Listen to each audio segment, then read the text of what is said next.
nhưng mình chưa đặt tên, nên bây giờ mình hãy đặt tên cho nó.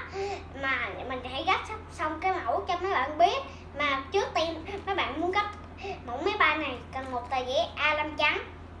Và trước tiên mấy bạn muốn gấp là mấy bạn quay ngược tờ giấy lại thành chữ nhật, rồi mấy bạn vuốt cho nó thành một hình, rồi mấy bạn mở ra, rồi mấy bạn gấp một đường chéo chỗ này, đường chéo chỗ này, rồi mấy bạn vuốt, rồi bên đây đã xong, rồi bên Trời ơi, những cái kia xong quá. mấy bạn canh cho nó bằng nha. Máy bay này rất là giống như máy bay bình thường. Có cái con quỷ con gì kìa. Canh chỗ này canh nó có bị đứt không nha. Mấy bạn chụp canh chỗ này nè, cho nó bằng cái nép rồi lúc nãy mấy bạn cắt. Rồi mấy bạn vuốt nó mới được. Rồi vuốt. Rồi bên đây cũng vậy. Ở bên đây hơi dày một chút nha. Tại chỗ nào cũng dày gấp á. Mấy bạn gấp cho nó nhọn nhọn, nó mới bằng nhau được. Rồi mấy bạn một đường gập xuống nè, cho nó hai bên bằng nhau bự bự chút. Rồi mấy bạn vuốt nè, Làm như phải. vuốt nè. Rồi mấy bạn gập lại đường này. Rồi mấy bạn mở ra. Bây giờ đã có một cái nét.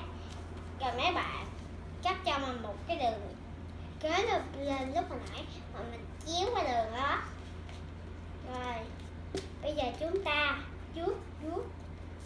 Rồi bên đây cũng vậy, đặt một cái này bên đây qua, rồi mấy bạn chéo bên đây cho nó bằng. Rồi đó hoàn thành một bên mới. Rồi mấy bạn lấy cái xuống này ra, rồi mấy bạn bóp lại. Còn ai cũng nói gì cũng bắt còn. Bóp cầm lên rồi bóp cho nó chặt nha. Tại có đầu vịn rồi. Rồi bên này các bạn gặp cho mình đường này, rồi mấy bạn vuốt bằng cái đường hướng này nè, bằng cái hướng bên này các bạn vuốt. Rồi bên đây cũng vậy. Rồi bây giờ đã thành một hình chữ rồi, chữ Buffet rồi.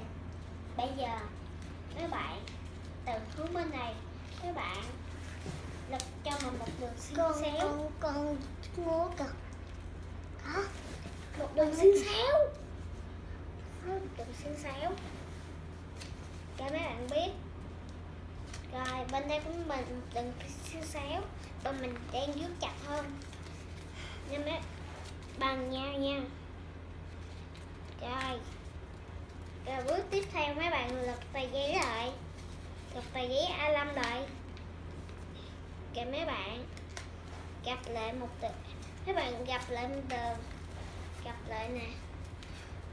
Rồi bước tiếp theo mấy bạn lấy cái cánh của nó phải giống như một bằng bô. Rồi bằng bô xong các bạn vuốt. Rồi bằng bô bên này cũng vuốt như vậy. Đây cũng như lấy cái cánh bằng hơn nha. Rồi mấy bạn mở ra, rồi có một từng cầm, rồi mấy bạn lấy cái nét ở bên đây đã bằng. Các bạn đã rồi máy bay này đã được hoàn thành cho một hành trình máy bay bơm. Bay được rất xa, bay được rất ngầu, và bay giống như là mạnh nhất, nó phóng nhất là ghê. Mình thử phóng cho các bạn đẹp nhất. Goodbye các bạn, chắc trước mắt bạn thành công.